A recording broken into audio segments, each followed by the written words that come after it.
where my idle speed is going to be at warm. So we were targeting 900 RPM. You can see we have one here at 800. I'm actually going to right click here on the axis, go to edit RPM, type in 900.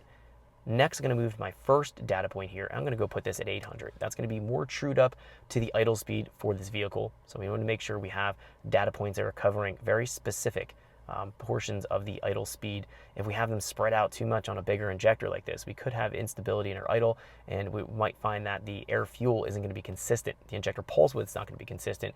It can make the closed loop correction, the short and long terms, inconsistent. It can make the idle speed inconsistent. All things we want to avoid. So set them up like that. We can see that the rest of the breakpoints here should be sufficient. And looking across here, our columns 1 through 10, they all look sufficient as far as moving through the breakpoints. Now, if we go to options, we can expand this out and go to boost columns here. If we go to options, show all columns, it'll go all the way out here to, if we scoot this over here a little bit, all the way out to column 20, which is 20 PSI. Now, we do have a 4-bar map sensor on this, but we're not going to go out that high. What I'm actually going to do here is go to options, go to show any columns. We're going to go and modify this first, and then we'll expand the columns out because we have a very specific way we need to do this. So what we want to do is linearize this table. And the reason why we want to do that, when we're making our editing changes, we're going to want to go and edit either on a column or we're going to be editing across a row. And by having everything the same and having all of our fuel lines here, fuel columns here, linearized and pretty much identical but spaced out evenly, that's going to be producing very, very consistent fuel delivery to the engine and also making our editing process very, very simple, as you're going to be finding in the next couple videos.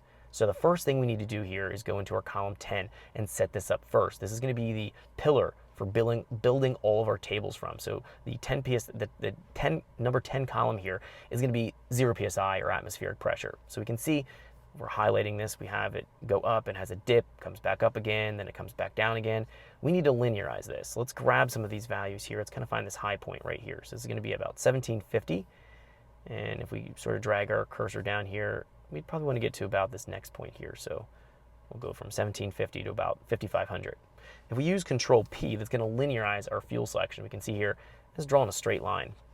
I'll use Control D here and just bump this down a little bit. We'll also grab at the top here and Control D. Now we have a pretty straight line here for column 10. I'm going to go copy this right now. I'm going to move into my column 9. So we're simply copy and paste. Then we're going to use Control D. Control D is going to decrease. And if we hold it down here, it's going to be decreasing 1%. And we actually can take a look. Whatever we specify here, it would be what we decrease by. So if I go up top here and put in a value of 10, and then I went to the decrease button, we can see it's going to move in a larger increment. That's 10% that it's actually going to be moving it down.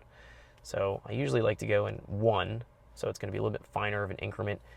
We'll go highlight this and use Control D and just kind of hold it down. So what we want to see here is that all of our lines are relatively evenly spaced in our fuel table. So what I'll do is copy my 9. Thanks for checking out our teaser clip. If you want to see the rest of this video and more than 500 hours of current EFI training we have to offer, make sure you click right here. If you want to go and check out more teaser clips from this training course, click here. And you don't want to miss any of the videos we're going to be releasing on this channel, so make sure you subscribe and click here. Thanks for watching, and I'll see you guys later.